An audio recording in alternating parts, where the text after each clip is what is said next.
You're strapped in a boat cruising down the Amazon River with the sun scorching hot. As you check out your map, your boat starts rocking back and forth. The water is starting to get more intense, so you hang on for dear life. You tuck your map in your pocket and try to take control of your boat. You strike some jagged rocks and duck low to avoid tree branches. Your boat strikes a large rock out of nowhere and capsizes. You're swimming in the murky green water. While you're trying your best to get ashore, your boat gets washed away. Underneath the water lies a whole new world of bizarre and dangerous animals. Candiru fish are snake-like creatures that can grow up to 16 inches long. Arapimus can weigh more than an adult male and are taller than most basketball players. They're the biggest freshwater fish in South America. They have a hybrid gill system that forces them to pop up to the surface every 5 to 15 minutes to breathe in oxygen for their large swim bladder. You swim out of the raging water and dry yourself off. Oh no, your map is completely soaked. There's no way you can get to your destination without it. You venture into the thick rainforest, shoving the branches and leaves away. As you get deeper, you notice something on a tree. It's barely moving, but it's got sharp claws and a raggedy coat. It stretches its arm to another branch and tries to pull itself up, ever so slowly. Sloths sleep more than half their days and only head down from trees once a week. They're so motionless, they sometimes grow algae and moss on their fur. The rainforest gets denser with each step until there's barely any sunlight illuminating the path in front of you. You notice a figure following you. With every branch you step on, you can hear a faint sound right next to you creeping around. You start walking a bit faster, and the sound catches up with you. You make it out of the dense part and tread along a narrow path until you reach a cliff. You can't walk normally here, so you pin against the wall and walk sideways to cross the hills. You slowly move across with the river 30 feet below you. You move your right foot, and some rocks fall into the river. You keep going and misstep. You're about to fall, but you hold on to a large tree branch and pull yourself up. You notice a couple of colorful poison frogs inches away from your fingers. Touching any of these frogs can be extremely dangerous and harmful, despite their amazing color patterns. The golden poison frog is one of the most poisonous animals in the world. One of them hops right next to you, so you let go of the branch and fall back in the river. The river is washing you down until you reach a calm current. Underneath you is a swarm of piranhas swimming with their sharp teeth. The red color on their skin is unmistakable, so you swim off like an Olympic athlete. Piranhas will eat anything that gets in their way, no matter the size. You grip onto a log and climb up a small rock to catch your breath. There's a huge electric eel underneath the rock. Despite their name, they're more related to catfish than eels. They use their powerful 600 volts of electricity to defend themselves and catch food. You're stuck, unless you're like the common basilisk that can run on the water like a jet ski. These incredible lizards have special webbing on their toes and can run the distance of a basketball court. You hop on a bunch of rocks until you reach the land. You continue walking along the riverbank until you come across a moving rock. You rub your eyes and see it moving again. It's a dinosaur-looking turtle that resembles a crocodile with armor. The mata mata is a freshwater turtle that disguises itself with its surroundings to catch prey. Their heads stretch longer than their bodies. You shimmy your way past it and continue. You head back into the rainforest and find a spot to rest. Wait, there are giant ants everywhere. They're the biggest ants in the world and can produce one of the most painful stings out there, even comparable to a wasp's sting. You immediately get up and find another place to rest. As you continue walking along, you notice the same feeling of something following you. You can hear some leaves rustling, but it's getting dark and there's no way of telling. You find a nice little spot to build a campfire and catch some Z's. But in the Amazon, everything is a threat, except for those cute capybaras wandering around. They live in groups next to water sources. They're also the biggest rodents in the world. You don't need to worry about them if you're stuck in the middle of the Amazon rainforest. Suddenly, you feel something slithering up next to you. You look down and see a massive green anaconda just about to constrict you. They are the heaviest snakes in the world and can grow up to 20 feet long and have a huge appetite. You get up and sprint your way out of there. All right, you found a decent cave to crash in. It's daytime again, and you're still alive. You continue walking along the rainforest. You were able to find some breakfast to boost your energy for the rest of the day. You spot something on a tree that looks like a branch, but it's actually a potu, a master of disguise that can spend days motionless on broken tree branches. These bizarre birds use those branches as their permanent home, where they lay their eggs and chill all day. You continue your way through the rainforest and see a Brazilian wandering spider crawling on a tree branch right in front of you. 8 of these species can be found in the Amazon area. They are some of the most aggressive and venomous spiders out there. So, you make a big detour and walk away from it. You feel someone walking next to you again, but you still can't figure out what it is.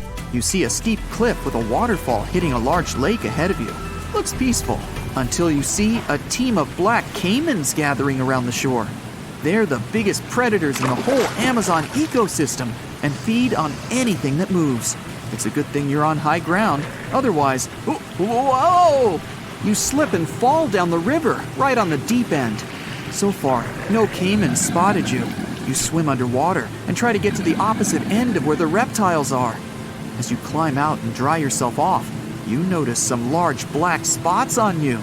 You try pulling them off, but they've latched on pretty hard.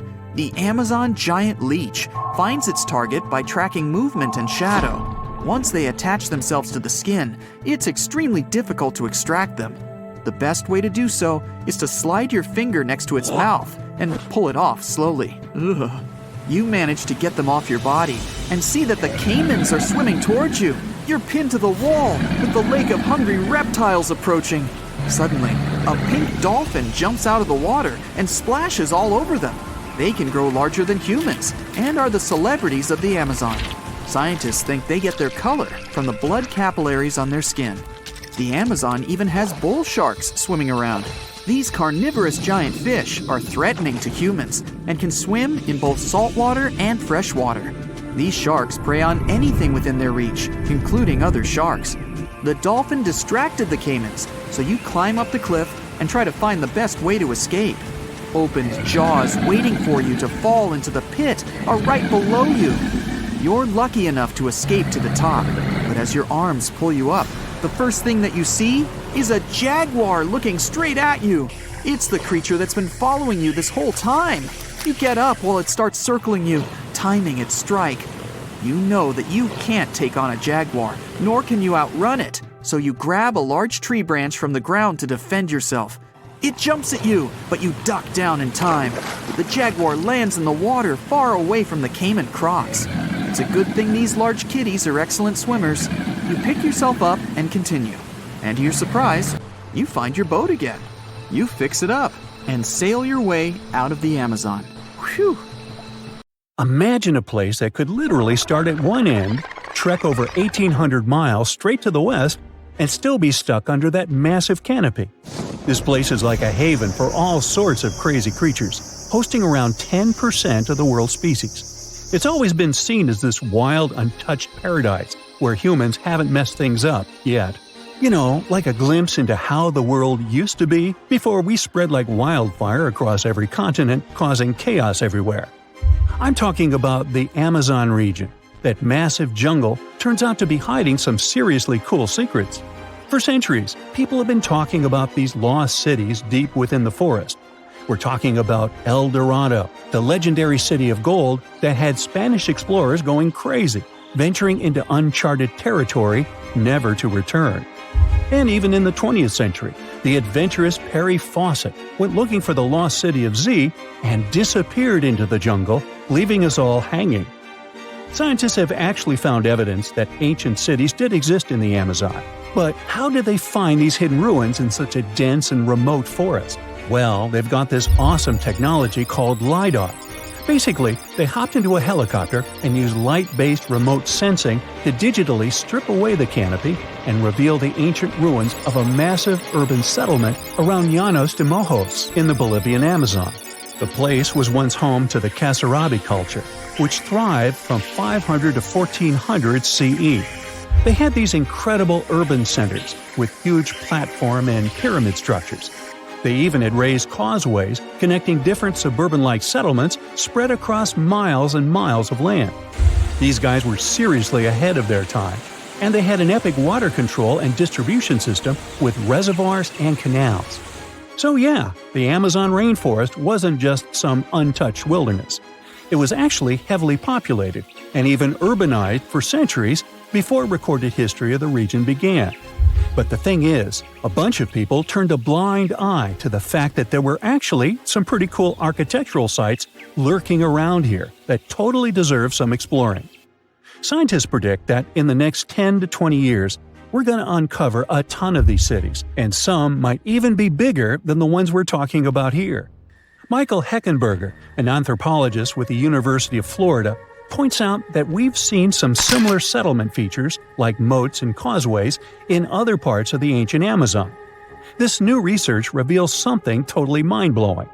Past examples of urbanism in the Amazon were more like groups of villages connected together, not quite what we'd call urban. You see, they were missing those fancy larger centers with their grand architecture and stuff. But guess what? Llanos de Mojos has got them.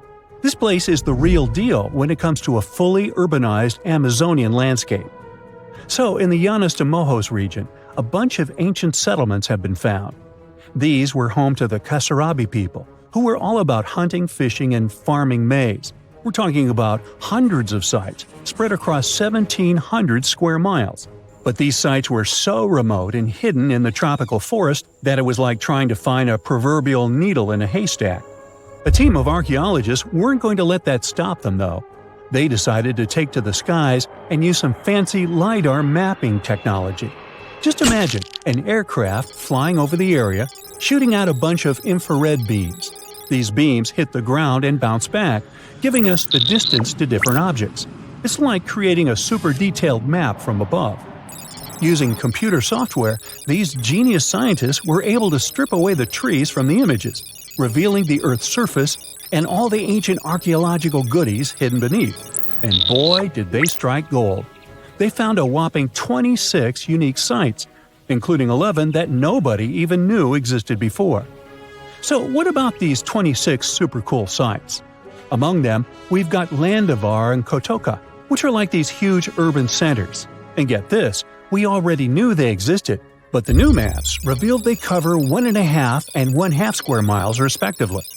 These centers are surrounded by moat and rampart fortifications, like something out of a medieval castle.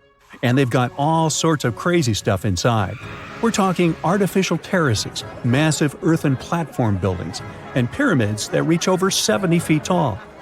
All these epic buildings are actually facing the north-northwest. It's like they were trying to align themselves with the cosmos or something. This kind of cosmic worldview can be found in other ancient sites in the Amazon too. Now, let's take a bird's-eye view and strip away all those pesky trees. We can see these two centers in all their glory, and they're actually connected to a whole network of settlements through a bunch of causeways. Picture it like spokes on a wheel, stretching out for miles. Canals also stretch out from these main centers and connect to rivers and Laguna San Jose. It's like they had their own water delivery system going on. These ancient guys totally reshaped the whole landscape with their crazy cosmology. The only bummer is that their impressive architecture was made from mud brick. While it looked amazing back then, it just wasn't as durable as the limestone used by the Maya. What happened to the Kasarabi and their settlements is still a big mystery. But based on dating at the sites, it looked like they disappeared around 1400 CE, way before Europeans arrived in the Amazon. One theory is that a massive drought hit the region and messed everything up. The researchers found these massive water reservoirs at various sites, which is pretty interesting, considering how rainy the Amazon is known to be. Who knows if they were for drinking water or farming fish and turtles? But hey, severe droughts have happened in the past, and it only takes a couple of bad harvests to make people pack up and move on. What's even more interesting is that these communities thrived in the same area where this guy Fawcett we mentioned before went missing while searching for his lost city of Z. Maybe he was onto something after all. This is how it was. Fawcett stumbled upon this super cool document called Manuscript 512 at the National Library of Brazil. It's believed to have been written by a Portuguese explorer. Now, according to this document, back in 1753, a group of explorers discovered the remains of an ancient city. It had arches, a statue, and even a temple with hieroglyphs. But the document didn't spill the beans on where this city was located.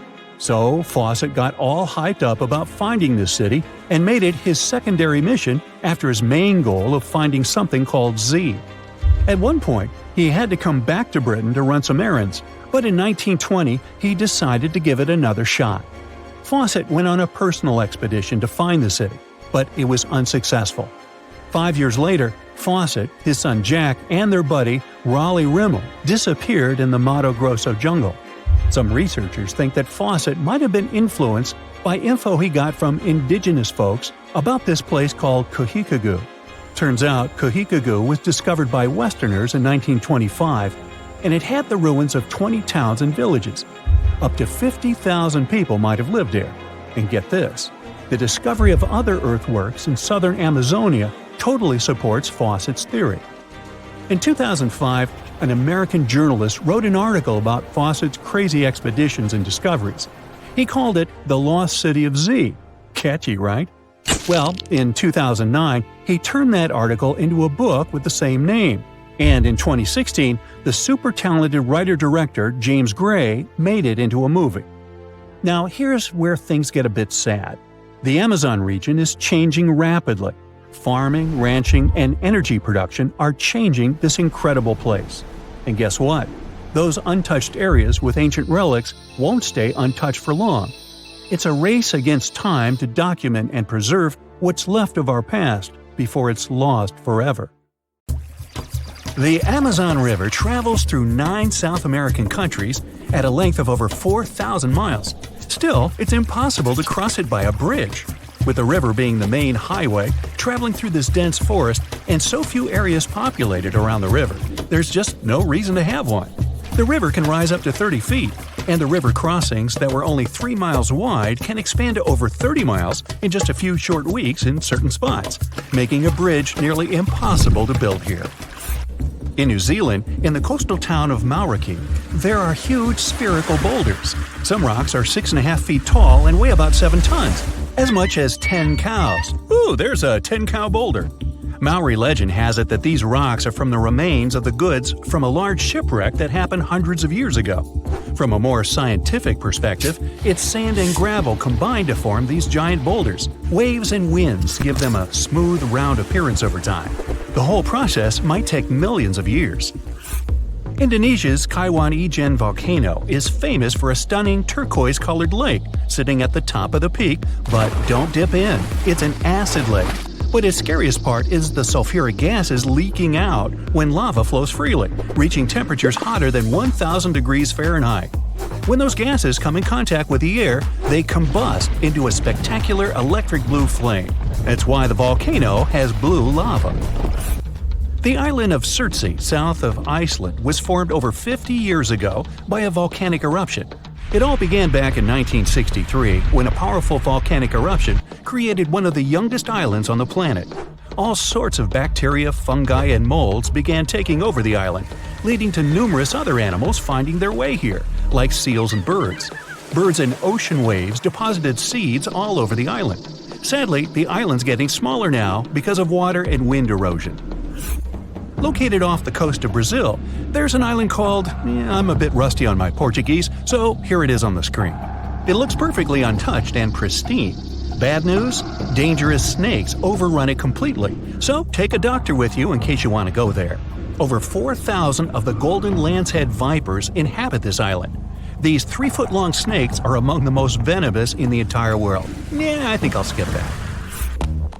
Landing down under, you can see the Opera House, Uluru, lots of kangaroos, and catch the strangest wave of the world, Wave Rock in Western Australia. It's not made of water, but stone. It can be up to 50 feet tall and almost 300 feet long. It's especially incredible after rains in winter when the Western Australian wildflowers fill up the entire landscape.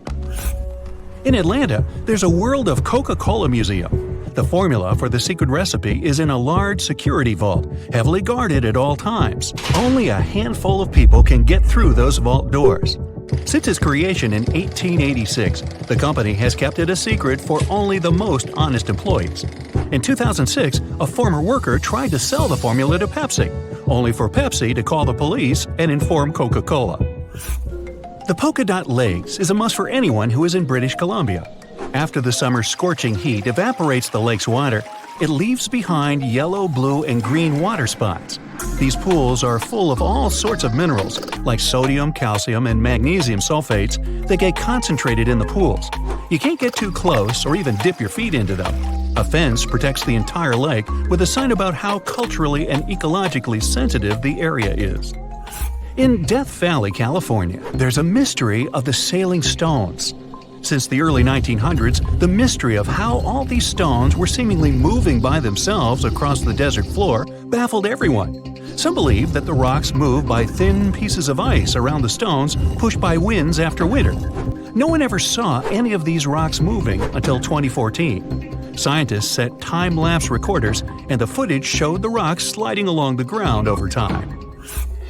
The marble caves in Chile, located in the beautiful area of Patagonia, formed from over 6,000 years of waves wearing down the rocks.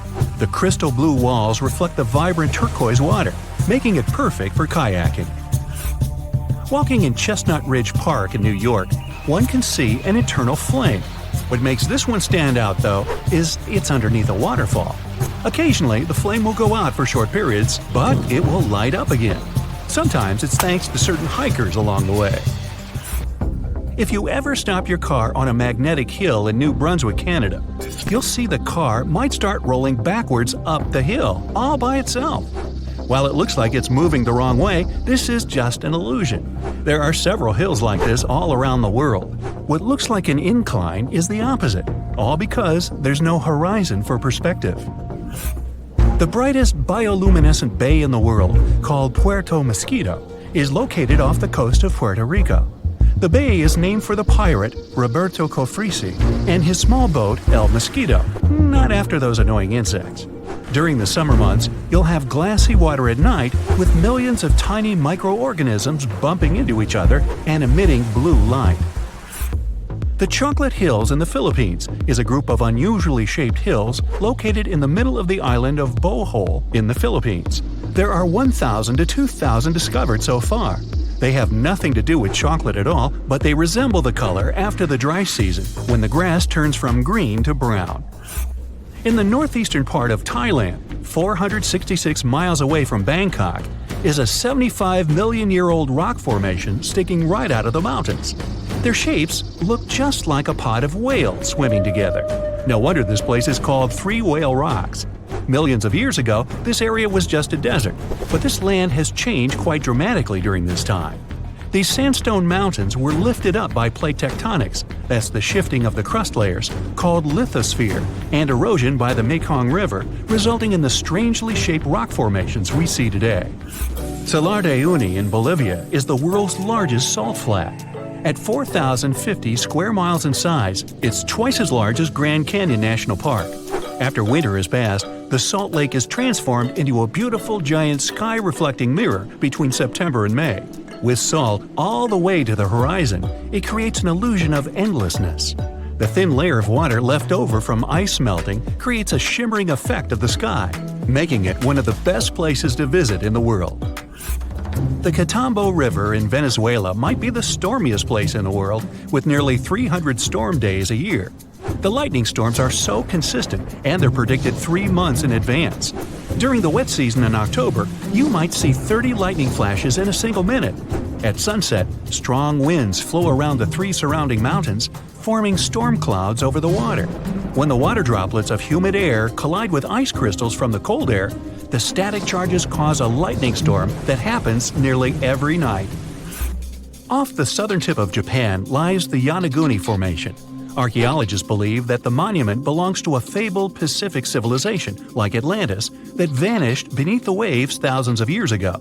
If it's truly a lost civilization or just nature having a little fun, this is the site to dive into.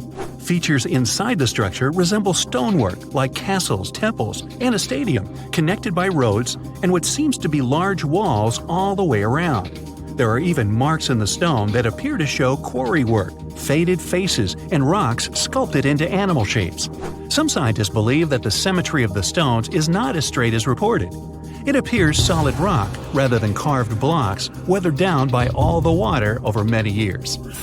Plitvice Lakes National Park in Croatia is an interconnected chain of waterfalls, the tallest being 230 feet, and underground water channels, creating natural dams and lakes in such a picturesque environment. Found in the deep woodlands surrounded by meadows brimming with wildflowers, brown bears, gray wolves, lynx, deer, and plenty of rare bird species for birdwatchers call these 115 square miles of the national park home. For years, scientists have been struggling to explain bizarre sounds, some repeating, some heard only once, that come from the dark depths of the ocean. From bewildering hums to worrying bloops, the water transmits outlandish acoustic phenomena. One of these mysterious noises got named the upsweep. For the first time, this long train of sounds was registered in 1991 in the Pacific Ocean.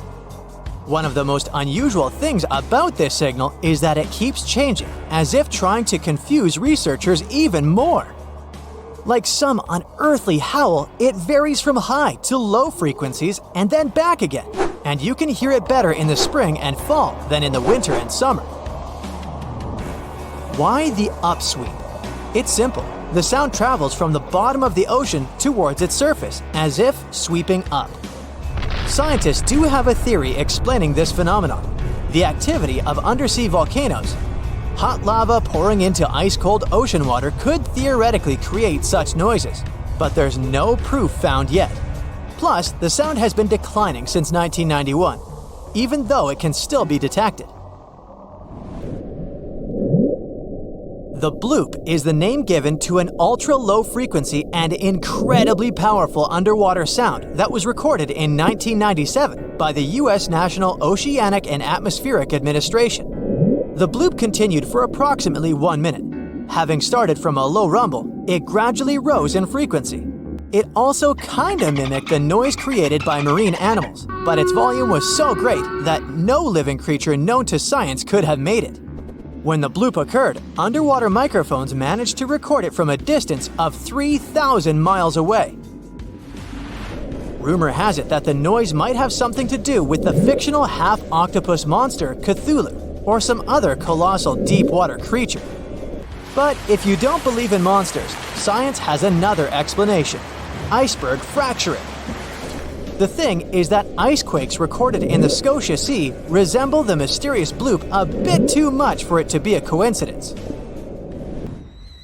The whistle resembles this annoying sound when a kettle of boiling water is telling you it's time to make a cup of tea. But even though it may not be as blood-curdling as some other bizarre ocean sounds, it doesn't make it any less mysterious.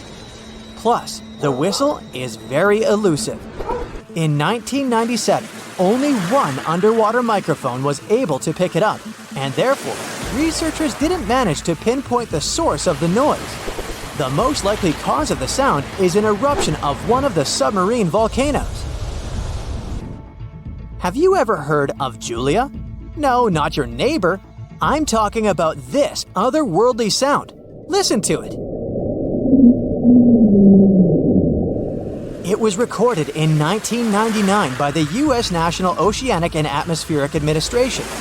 The source of the sound was most likely a large iceberg that ran aground somewhere in Antarctica. The sound was so loud that it was heard over a huge territory, and its duration was about 2 minutes and 43 seconds. Slow down. That's the name given to a sound recorded in 1997 in the equatorial Pacific Ocean.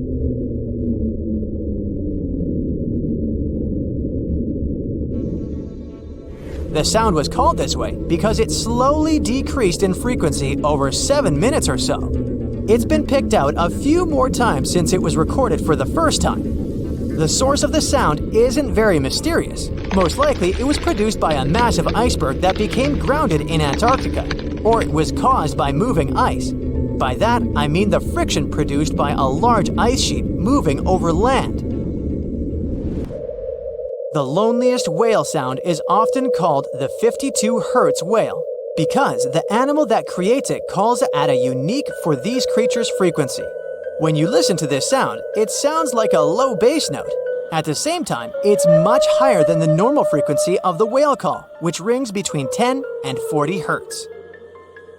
Interestingly, scientists have been listening to the world's loneliest whale for decades, but haven't managed to figure out its precise location.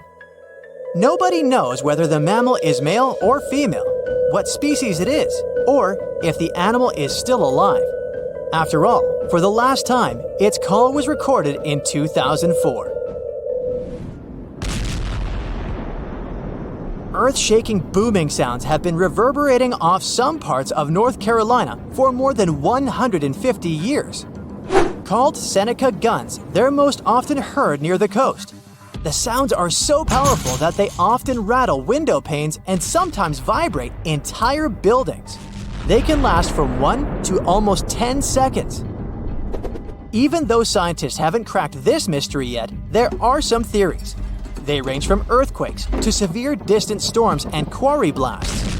But even though the ground trembles every time the phenomenon occurs, no seismic activity coincides with these events. So far, scientists have come to the conclusion that the mysterious sounds happen in the atmosphere, not on or under the surface of our planet. If this theory is true, bolides might be the answer.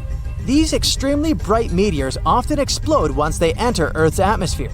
Or Seneca guns might be born in the ocean. Sometimes, when enormous waves collide far away from the shore, you can hear it, even if you're nowhere near the coast. Seneca guns are a type of skyquakes. You don't need to travel to a particular part of the world to hear one of those. Mysterious sonic booms ramble from the sky everywhere, from the US to India and Japan. Just like Seneca guns, this sound phenomenon occurs mostly near the coast or a big body of water. Rattling glassware and windows in the nearby houses, skyquakes could be connected with ultra-fast airplanes breaking the sound barrier. But people started hearing the first skyquakes in 1824. The theories trying to explain this phenomenon include sand dunes shifting, meteors entering the atmosphere, distant volcanoes erupting, Earth's crust cracking during earthquakes, and even gas bursting out of underground vents in the sea or lake bottom.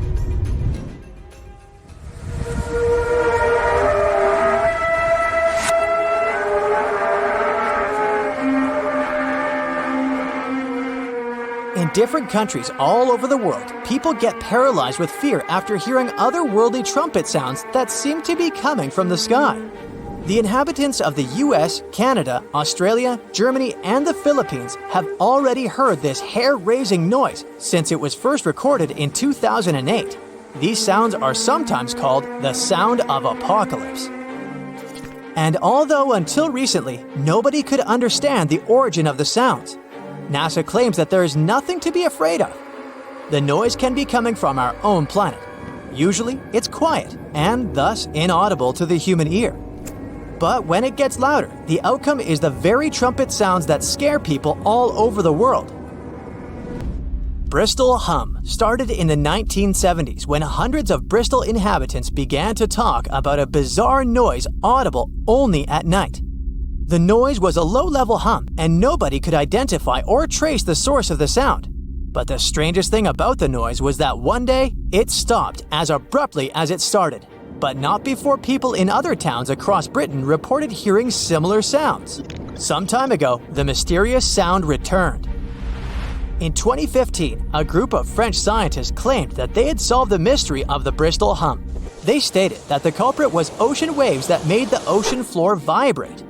But while it was all good and well, it didn't explain why the sound was around for only several years or why it chose to return. If you ever come to the town of Taos in New Mexico, don't let another strange and unexplained phenomenon send you running for the hills. This phenomenon is a faint, low-frequency hum ringing in the desert air and grating on your nerves.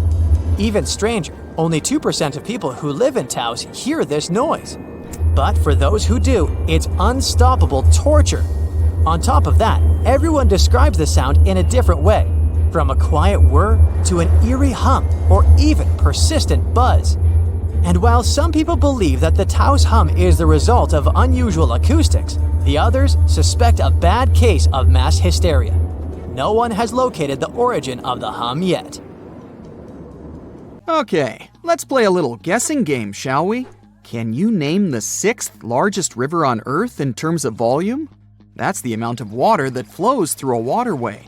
The first couple of rivers are easy to list. Number 1, of course, is the Amazon River in South America. Then we have the Congo in Africa, and the Ganges in India. Feel free to name all the rivers on the planet. You won't get any closer to the answer. Why? Because this river is not on the surface, but underneath the waves of the Black Sea. In 2010, a team of scientists discovered this river while studying the Bosphorus Strait in Turkey. Sonar scanning revealed a channel at the bottom of the Black Sea. The channel had water flowing through it. It turned out that at places, it's 115 feet deep. That's 3 times as tall as your average telephone pole. This flow of water acts like a real river. It has rapids and waterfalls, and its volume is 350 times greater than that of the River Thames in London. Talk about a strong undercurrent. If it was a surface river, it would really be in the top 10. Bad news for the Madeira River in Bolivia and Brazil, the present number 6. But how did this underwater river form? The answer lies in the amazing features of the Black Sea. It gets its water from 2 main sources. The first are the rivers that flow into it, like the Danube, Dnieper, and Don. Lot of D's there. But more importantly, they are all freshwater waterways. On the other side, quite literally, there is the Mediterranean, and it's salty, like a lot. When this salt water gets inside the Black Sea, it goes straight to the bottom. You see, fresh water is lighter than salt water. This creates stratification. It's a fancy term that simply means that the 2 types of water don't mix together. Salt water has a higher density, so it drops right down to the bottom. If you want to see how that works, you can do an experiment at home. Pour mineral water into 1 cup and salt water into another. Table salt will do. Then put a grape in each cup. You'll see how it immediately sinks to the bottom of the cup filled with fresh water. The grape will stay afloat in the cup filled with salt water. The same thing is happening inside the Black Sea. But there is another side to this phenomenon. The upper layer of water is rich in oxygen. This means it can support life. The bottom layer, however, is anoxic. Yep, you guessed it. This means there is no oxygen at the bottom. But this isn't a bad thing. Because of this trait of the Black Sea, shipwrecks are able to survive for centuries. Oxygen decomposes wood. And from what material did the ancient people make their ships? That's correct, timber. Recently, in 2018, scientists discovered the oldest Greek shipwreck on Earth. The merchant ship lies more than a mile deep at the bottom of the sea. Experts estimate that the vessel is 2,400 years old. The wreck was valuable for historians to study all the elements of ancient ship construction. From the mast to the rowing benches, it's all intact. The wreck lies some 50 miles off the coast of Bulgaria, but no one has seen it in person. Explorers sent a deep-sea ROV, or remotely operated vehicle, to film the wreckage. It was impossible for a diver to go down. But the Black Sea doesn't look that huge on a map. Could it be that deep? Oh yes, it's way deeper than people think. You could stack 6 Empire State Buildings at the deepest point of the Black Sea, around 7,257 feet. This inland sea isn't the only place on Earth where researchers have discovered shipwrecks and underwater rivers. One of the largest channels running along the ocean floor lies off the coast of South America. It runs from the mouth of the mighty Amazon and into the Atlantic Ocean. Studying underwater rivers isn't an easy task. The depth and the strong currents make it impossible to send in divers. Even the equipment for underwater research has to be sturdy. Otherwise, the current will just wash it away. That's why the underwater river in the Black Sea was ideal for scientists to explore. Earth's oceans and seas are powerful. But, lucky for us, there are places where divers can admire underwater rivers. Ever heard of a cenote? Sounds Spanish. Well, that's because it is. Cenotes are underground caves. They form after the limestone above collapses, revealing the groundwater under them. The term cenote is associated with the Yucatan Peninsula in Mexico. Ancient Maya used them as water sources. In the Mayan language, the word cenote meant sacred well. Researchers estimate there are some 10,000 cenotes spread across the Yucatan Peninsula. You can also find them in other places, such as Cuba and Australia. Beauty is in the eye of the beholder, but unofficially, the most beautiful cenote is located just south of the town of Tulum in Mexico. The name reflects the cave's divine beauty, Cenote Angelita. But people don't visit this cenote to go swimming. Its bottom is much more interesting. A scuba tank is all you need to finally admire an underwater river firsthand. The waters are dark and foggy, so divers use powerful flashlights. After a 100-foot dive, a marvelous sight appears: an underwater river with trees along its banks. Some of them even have green leaves, just like any other water flow on dry land. But it's not really a river. Here comes the fascinating part. Remember how saltwater and freshwater don't mix? Well, the river the divers see is actually a thick layer of fog between the two types of water. 3 feet of hydrogen sulfates to be exact. This is the compound that water processing plants use to remove chlorine from drinking water. The substance is so heavy that the fog it produces moves independently from the surrounding water, and it creates an illusion that a river is flowing underwater. But there are other real rivers that play tricks on you. Take, for example, the Mystery River in Indiana. It's the longest underground river in the United States. Explorers discovered the river and its cave system, Blue Spring Caverns, in the 19th century. Nearly 3 miles of the river are navigable. Isn't that impressive? You can book a boat tour on a river that you can't even see. But the most mysterious river on the planet is the Saraswati River in India. The coolest part about it is that it doesn't exist. It was an alleged river only mentioned in ancient literature. For centuries, people thought that it was just a myth. Then satellite images showed that it might be real. Ancient texts spoke of a major confluence of 3 mighty rivers, the Ganges, Yamuna, and Saraswati. The first 2 are visible today, but where's the third one? That's what scientists decided to find out. Images from an American satellite showed the presence of underground water in the area. Until then, researchers thought that these were paleo channels. This simply means that water flowed through them a long time ago. But, to their surprise, it appeared that there was still water inside these channels. Scientists estimated that the Saraswati River flowed above the ground some 5,000 years ago. But it didn't dry up completely. It just went underground, some 200 feet below the ground. Local experts believe that the river still slowly flows into the sea. The Saraswati River got hidden under the desert sand. This was a natural process, but many rivers have been forced underground because of human activity. In London, England, several dozen small and medium-sized rivers now flow under the ground. Maps from the 19th century still show them as rivers, but today they only exist in the names of the streets that were built above them, such as Fleet Street. The same thing happened in New York, but this doesn't mean that these streams have disappeared for good. When engineers want to rebuild or modify a building, they still consult city maps from centuries ago. No one wants a long-lost brook to flood their basement.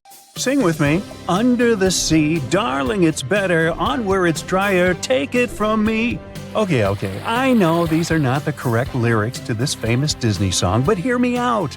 The deep sea is not all about singing mermaids and dancing crabs. It's actually filled with monster-like creatures that'll give you nightmares. So, if you're ready to meet them, grab your scuba gear and let's dive into the deep, mysterious waters to discover their fascinating and scary world. With its menacing appearance, one could call this fishy the vampire of the sea. Well, named for their disproportionately large, razor-sharp fangs protruding from their mouth, fangtooths are actually quite small and harmless to humans.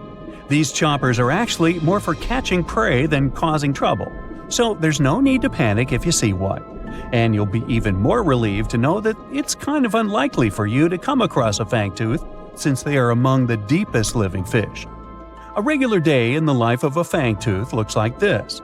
By day, they prefer to remain in the gloomy depths. Me too, fishies, me too. It's only towards the evening that they migrate toward the surface to have a feast under starlight. Ah, how romantic. And by daybreak, they return to the deep. What a chill schedule, am I right? So, as you can tell from their daily routine, fangtooths are among the more active deep-sea fishes. And by that I mean they seek out their food rather than just sitting and waiting. And thanks to their oversized teeth and mouth, hey, I can relate, they're able to attack prey that are even larger than themselves, which is very important in the very large, food-poor deep sea. Fitting to their environment, common fangtooths are dark-colored, either solid brown or black. And unlike most deep-sea fishes, they do not have light-producing organs or cells to communicate with each other or to attract their prey. Instead, they rely heavily on their sense of smell, in addition to making use of even the slightest bit of sunlight that makes it down to the depths. This light doesn't help them to see in any way, but it may be enough for potential prey to cast a shadow as they pass overhead, which lets fangtooths know they're around. Now here's one hilarious fun fact before we move on to the next creature. Fangtooths can never close their mouths because of their huge mouths and long teeth. But you know what? I would bet maybe $500 that my orthodontist would claim he could fix that too. Our next horrific deep-sea animal is as real as a kraken can get. Giant squid, which actually did inspire the legends of the kraken, live up to their name. The largest one ever recorded by scientists was almost 59 feet long. It also probably weighed nearly a ton.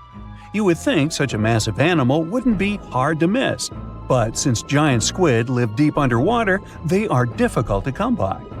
Giant squid, along with their cousin the colossal squid, yep, they are different, have the largest eyes in the animal kingdom.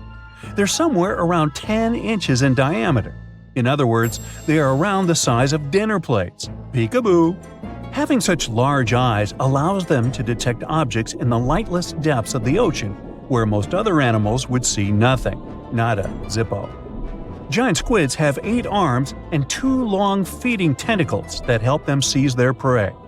These tentacles are tipped with hundreds of powerful sharp teeth and are often double the length of their body.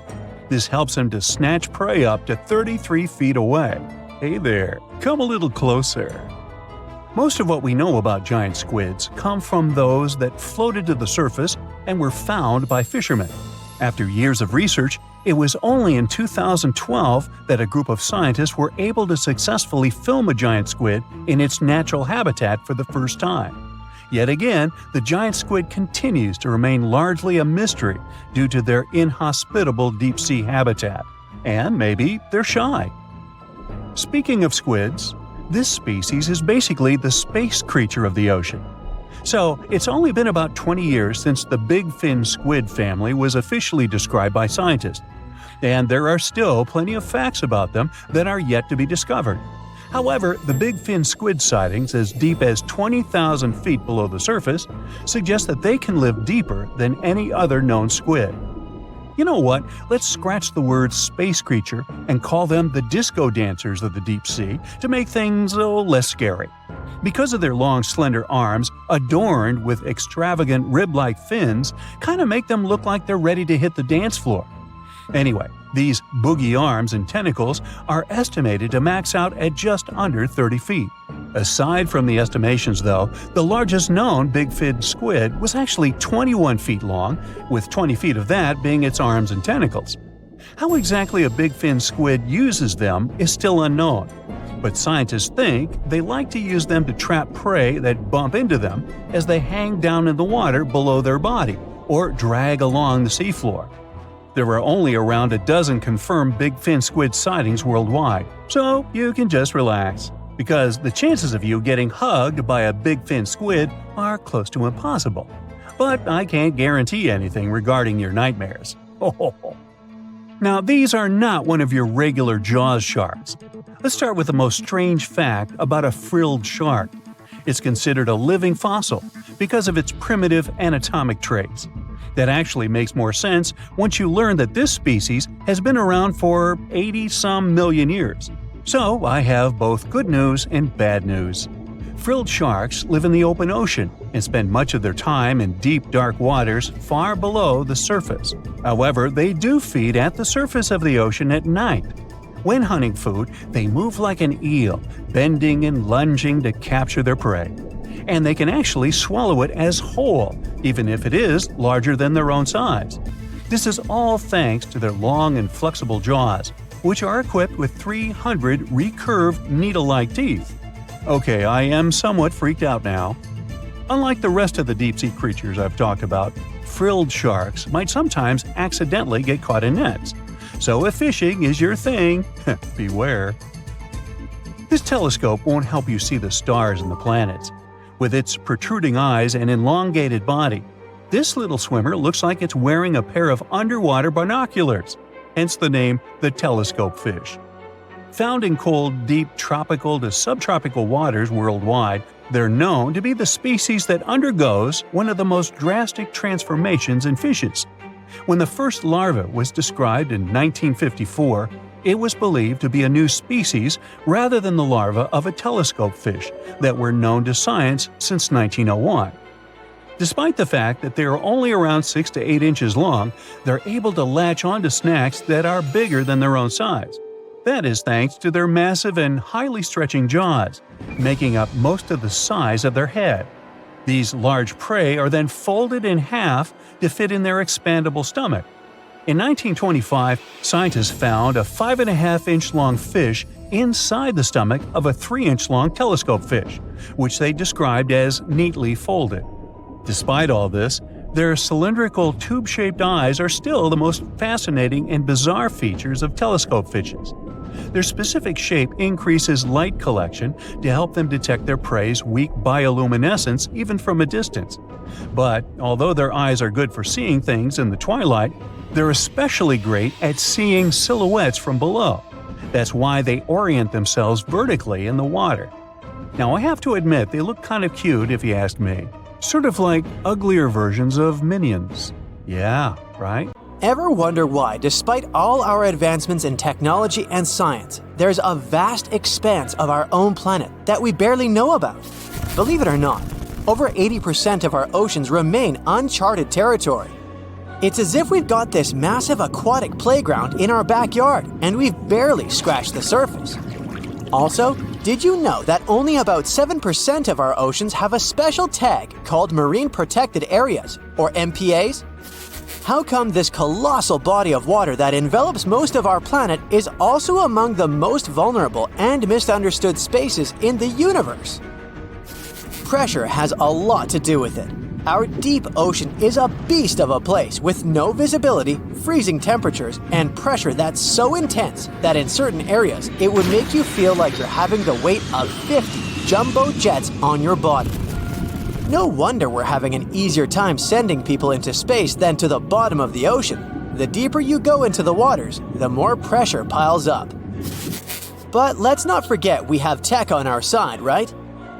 Scientists now use these cool satellite technologies that track the color of the ocean to check how much phytoplankton is there, for example. Why is this important, you might ask? Because these little plant-like critters are actually pretty major players in our big blue oceans. In the grand scheme of things in the aquatic world, phytoplankton is like the bedrock of the ocean food chain. It gives life to almost everything, from the tiny zooplankton, which are animal-like microorganisms, to those colossal, magnificent whales. When these technologies first came around, satellites could get clear images of the ocean faster than a ship could take the same number of measurements in 10 years. But it's not all about looking at the ocean from space. Sometimes you gotta dive in there and see it for yourself. Thankfully, we've come a long way in ocean exploration tech too. We've got things like floats and drifters that ride the ocean currents while collecting data, and a whole fleet of underwater vehicles, some of which are manned, some remote-controlled, and some even autonomous. Remember James Cameron, the guy who made the movie Titanic? He's super into exploring the ocean, and in 2012, he set a record by going down to the Mariana Trench in a vertical torpedo sub. He thinks there's nothing like being in the ocean and experiencing it firsthand. Other companies use a mix of technologies for their ocean explorations. It led them to discover amazing stuff like a deep-sea coral reef near Morocco, the only one still growing in the Mediterranean Sea. They've also discovered new species and documented ones previously thought to live only in the Atlantic. These efforts have convinced local authorities to declare some places as marine parks. As with most scientific areas, the road isn't without its bumps. These expeditions can cost quite a lot, and the lack of detailed maps and data only adds to the challenge. We can't always rely on bathymetric information, meaning the study of the ocean floor, because it's often not available. And that's the tricky part. We need to explore more to know more, but getting the funds for these kinds of projects can be tough when there are so many unknown variables. One particular company's explorations have helped protect nearly 4 million square miles of ocean so far. The data they collect during their expeditions is invaluable. It's used to identify new species, locate vulnerable habitats, and even show where threatened species are being overlooked. Their work helps dismiss excuses from local authorities who claim they lack the necessary information to establish more MPAs. The same company supports a goal known as 30 by 30, aiming to protect 30% of our oceans by 2030. It's a big target, and there's a long road ahead, but ongoing ocean exploration can provide the proof needed to keep more of our oceans safe. We also need to set aside areas for protection and research, even when we don't have all the facts just yet. On that note, some cool scientists have recently stumbled upon a gigantic and mysterious world beneath the Pacific Northwest coast's ocean floor. The best part is, this massive realm of life is pretty much cut off from the rest of the world above, making it like a secret underground club that only the best microbiologists have access to. Picture an active city. Except the city is microscopic cracks in the basalt rocks of our oceanic crust, and its residents are microbes. These tiny creatures aren't like you and me. They don't rely on sunlight or the organic products of land and water ecosystems for sustenance. Instead, they thrive on chemical reactions with rocks and seawater. Scientists call this type of life chemosynthetic, which sounds complicated, but it basically means life sustained by chemical reactions. While this sort of life has been found deep in mines and around seafloor hydrothermal vents, the scale at which these creatures are found under the oceanic crust is unprecedented. It might even be the most extensive ecosystem on Earth. A geomicrobiologist from Denmark was part of the team that made this discovery. He claimed that over 50% of our planet's surface is oceanic crust, which is an average of 4 miles thick. Imagine the size of this chemosynthetic party happening down there. This discovery didn't happen overnight. Since the 90s, scientists have found weird tiny holes in the basalt rocks that make up much of Earth's outer crust. They seem like they might have been made by bacteria, but hey, there was supposed to be no life there. I mean, imagine trying to survive in a place that's hot, deep, dark, dense, and mostly devoid of the organic compounds we need for life. Yet, here they are. In the following years, more pieces of the puzzle fell into place. Scientists found that the oceanic crusts had different conditions at the centers and edges. At the centers, rocks are jam-packed with energy-rich compounds that support these tiny life forms. But by the time they reach the edges, these chemicals are all gone. Fast forward to now, and it's time to put the puzzle together. A microbial ecologist from the University of North Carolina worked on this research and says we now have solid evidence of microbial life in the cracks and crevices of deep ocean basalt. The next question scientists asked was, how far does this life extend? Researchers collected samples of crust from a plate roughly 120 miles off of Washington's coast, drilling deep beneath the ocean's surface. What they found down there was remarkable. The life down there runs on a unique fuel, hydrogen. Yep, in the absence of sunlight, hydrogen provides the energy for all their biological processes. These microbes use hydrogen to transform carbon dioxide into organic matter. This matter and other byproducts, like methane, then fuel other organisms, creating a network of life. Of course, the life down there isn't as complex as the one we know up here. Scientists doubt there will be any multicellular life under the ocean because it's too hot and energy poor. But hey, who knows? This universe under our oceans still has a lot to reveal. This whole thing is significant for many reasons. First, it confirms that life can exist in places without oxygen, which changes our perspective on where we can find life. This makes us wonder if life could exist under similar conditions on other planets, where surface conditions might be too harsh. The implications on Earth are also profound. If a large portion of life exists in the oceanic crust, then our understanding of life on our own planet could be completely changed. This exciting discovery stretches our understanding of life and prompts us to keep exploring the mysterious depths of our oceans, pushing the limits of our understanding. NASA is also in on the whole deep sea exploration project. Why? Shouldn't they be preoccupied with outer space? Because they're hoping to find hints about what the oceans on other planets might look like. NASA specialists are really hopeful that by unearthing underwater secrets, we can solve some of the big questions about space. Plus, they're testing some nifty equipment for future journeys across our solar system. For years, scientists have been struggling to explain bizarre sounds, some repeating, some heard only once, that come from the dark depths of the ocean.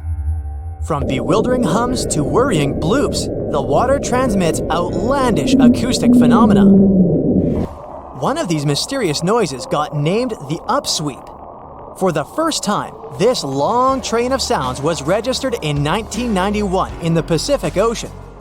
One of the most unusual things about this signal is that it keeps changing, as if trying to confuse researchers even more. Like some unearthly howl, it varies from high to low frequencies and then back again, and you can hear it better in the spring and fall than in the winter and summer. Why the upsweep? It's simple. The sound travels from the bottom of the ocean towards its surface, as if sweeping up. Scientists do have a theory explaining this phenomenon: the activity of undersea volcanoes. Hot lava pouring into ice-cold ocean water could theoretically create such noises, but there's no proof found yet. Plus, the sound has been declining since 1991, even though it can still be detected. The bloop is the name given to an ultra-low frequency and incredibly powerful underwater sound that was recorded in 1997 by the U.S. National Oceanic and Atmospheric Administration. The bloop continued for approximately 1 minute. Having started from a low rumble, it gradually rose in frequency. It also kinda mimicked the noise created by marine animals, but its volume was so great that no living creature known to science could have made it. When the bloop occurred, underwater microphones managed to record it from a distance of 3,000 miles away. Rumor has it that the noise might have something to do with the fictional half-octopus monster Cthulhu, or some other colossal deep-water creature. But if you don't believe in monsters, science has another explanation: iceberg fracturing. The thing is that ice quakes recorded in the Scotia Sea resemble the mysterious bloop a bit too much for it to be a coincidence. The whistle resembles this annoying sound when a kettle of boiling water is telling you it's time to make a cup of tea. But even though it may not be as blood-curdling as some other bizarre ocean sounds, it doesn't make it any less mysterious. Plus, the whistle is very elusive. In 1997, only one underwater microphone was able to pick it up, and therefore, researchers didn't manage to pinpoint the source of the noise. The most likely cause of the sound is an eruption of one of the submarine volcanoes. Have you ever heard of Julia? No, not your neighbor. I'm talking about this otherworldly sound. Listen to it. It was recorded in 1999 by the U.S. National Oceanic and Atmospheric Administration. The source of the sound was most likely a large iceberg that ran aground somewhere in Antarctica. The sound was so loud that it was heard over a huge territory, and its duration was about 2 minutes and 43 seconds. Slow down. That's the name given to a sound recorded in 1997 in the equatorial Pacific Ocean.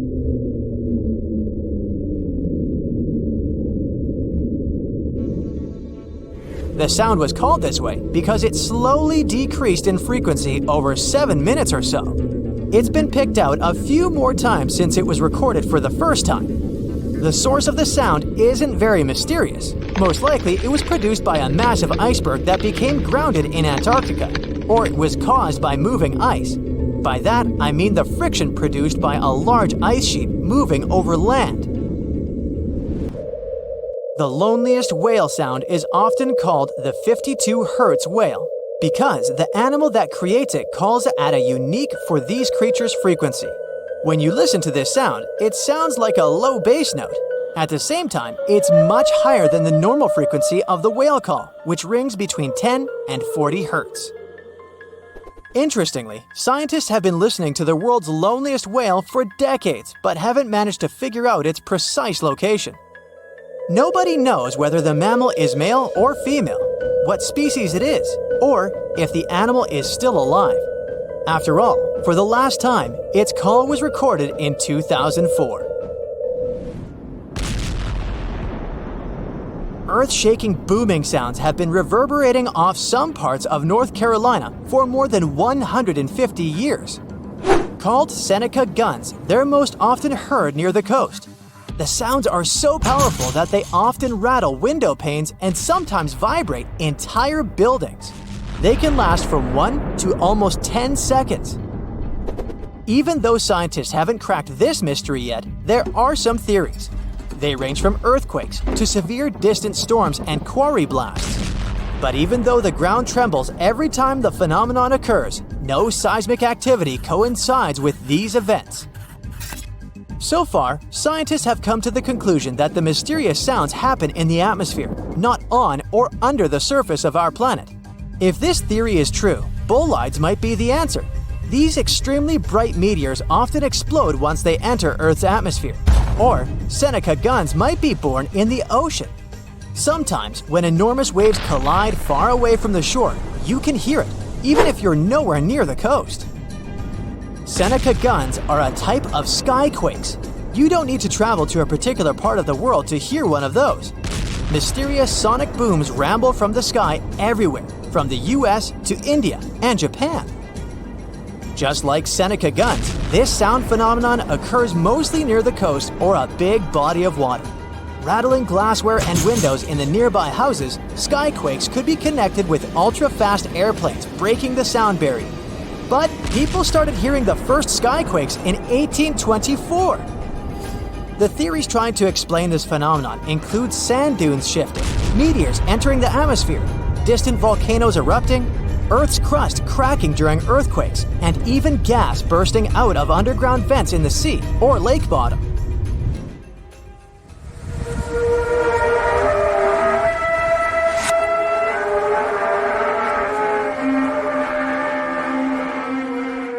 In different countries all over the world, people get paralyzed with fear after hearing otherworldly trumpet sounds that seem to be coming from the sky. The inhabitants of the US, Canada, Australia, Germany, and the Philippines have already heard this hair-raising noise since it was first recorded in 2008. These sounds are sometimes called the sound of apocalypse. And although until recently, nobody could understand the origin of the sounds, NASA claims that there is nothing to be afraid of. The noise can be coming from our own planet. Usually, it's quiet and thus inaudible to the human ear. But when it gets louder, the outcome is the very trumpet sounds that scare people all over the world. Bristol Hum started in the 1970s when hundreds of Bristol inhabitants began to talk about a bizarre noise audible only at night. The noise was a low-level hum, and nobody could identify or trace the source of the sound. But the strangest thing about the noise was that one day, it stopped as abruptly as it started. But not before people in other towns across Britain reported hearing similar sounds. Some time ago, the mysterious sound returned. In 2015, a group of French scientists claimed that they had solved the mystery of the Bristol Hum. They stated that the culprit was ocean waves that made the ocean floor vibrate. But while it was all good and well, it didn't explain why the sound was around for only several years or why it chose to return. If you ever come to the town of Taos in New Mexico, don't let another strange and unexplained phenomenon send you running for the hills. This phenomenon is a faint, low-frequency hum ringing in the desert air and grating on your nerves. Even stranger, only 2% of people who live in Taos hear this noise. But for those who do, it's unstoppable torture. On top of that, everyone describes the sound in a different way, from a quiet whir to an eerie hum or even persistent buzz. And while some people believe that the Taos hum is the result of unusual acoustics, the others suspect a bad case of mass hysteria. No one has located the origin of the hum yet. No one expected such a strong storm. It's too dangerous to sail back to the land because of high waves and winds. But suddenly, you notice a small green island nearby. You and your friend are about 25 miles off the coast of Brazil. You were fishing and didn't notice black clouds obscuring the blue sky. You're approaching the unknown island and see a Coast Guard boat behind you. People from there are screaming something to you, but you can't make out the words because of the thunder.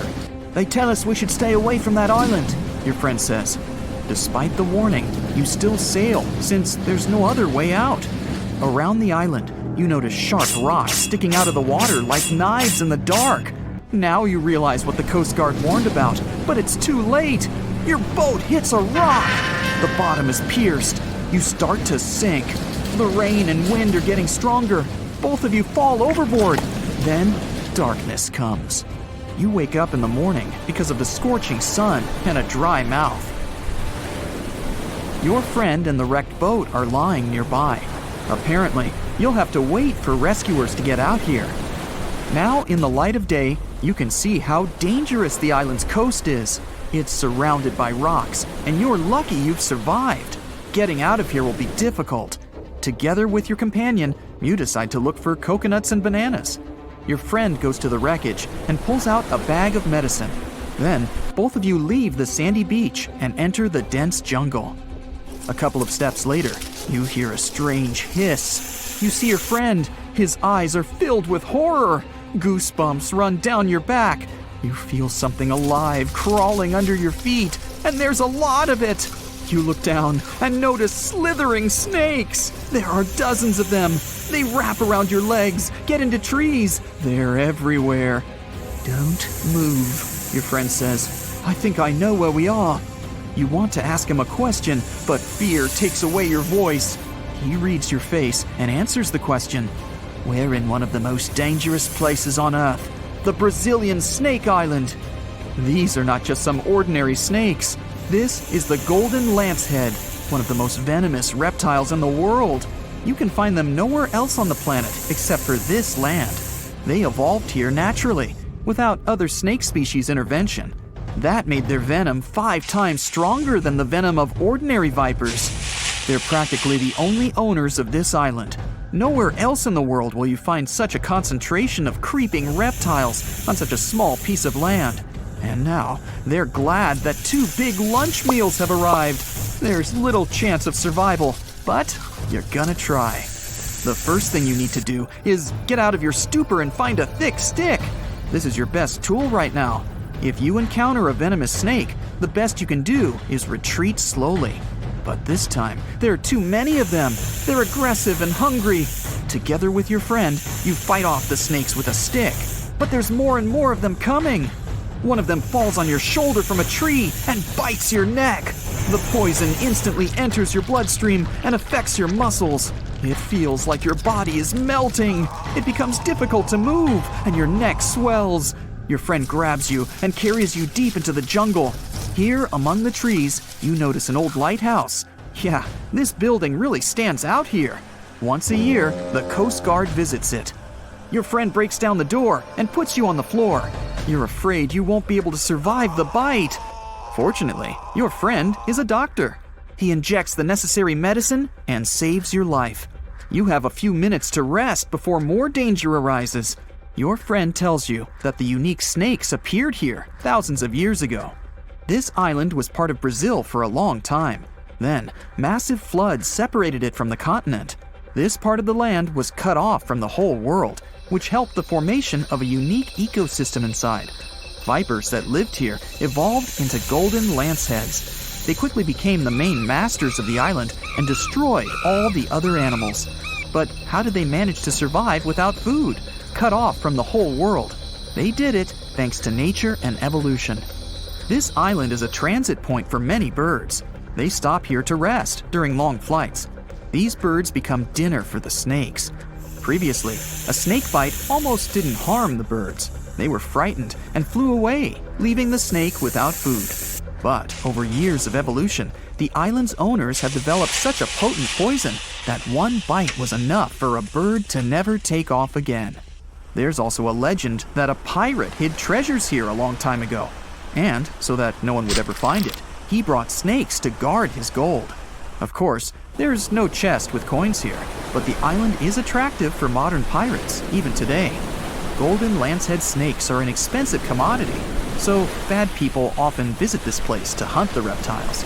That's why the Coast Guard is always on duty around the island. People are forbidden to visit this place. And even if someone manages to get past the guards, they will have to face the rocks. Only biologists and scientists have permission to study the local fauna. A necessary condition for a visit is a doctor's presence in the team, so they can save people from the snake's poison. So we have pirates and hordes of poisonous snakes, but there's something else that makes the island even worse. At this moment, you hear rustling all over the building. Thousands of little paws are tapping on the walls and floor. You look around and see lots of giant cockroaches. Some of them are half the size of your palm.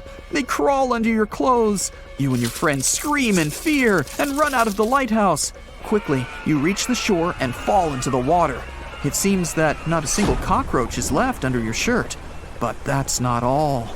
You hear a strange buzzing sound. You look around and see a dark cloud of flying beetles forming in the sky. It's locusts! Thousands of flying insects are heading in your direction. To avoid a collision, you dive under the water and wait for the cloud to pass by. You go up to the surface and move to the shore. Fortunately, there are almost no snakes here. You and your friend are afraid to approach the jungle and wait for several hours until rescuers arrive. You're nervously painting a pattern on the sand and make a promise that you'll never revisit this place. Finally, you see the lifeguard boat. You're trying to tell them you got here by accident. They believe you and evacuate you from the island. While you're sailing away, you think about what would happen if many poisonous snakes appeared in a village or a small town. It's difficult to imagine what kind of problems people would face. But in fact, there's no need to imagine anything. There is a place on the planet where locals live next to poisonous cobras, but it doesn't create any chaos. A human can live in peace and harmony with reptiles in that village. Welcome to Shetpal village in India. This place has a population of about 2,600, and it's located in the jungle. It's hot here. Locals are friendly and responsive. If you go into one of the houses, you'll see something that seems impossible. The king cobra, whose venom is one of the most dangerous in the world, calmly crawls around furniture and eats eggs and meat that people give. There's even a special corner for the reptile to relax from the scorching sun, drink water, and have a snack. People are happy about the cobra, as if it was a pet. In the village, cobras are everywhere. They come into houses and schools, crawl through the streets, and keep company during dinner. The locals consider them full-fledged residents. They adore them. The snakes are also used to people and don't see them as dangerous. The coolest thing is there has never been a tragic case in the village because of a poisonous bite. There's no other place in the world where cobras live in such harmony with people.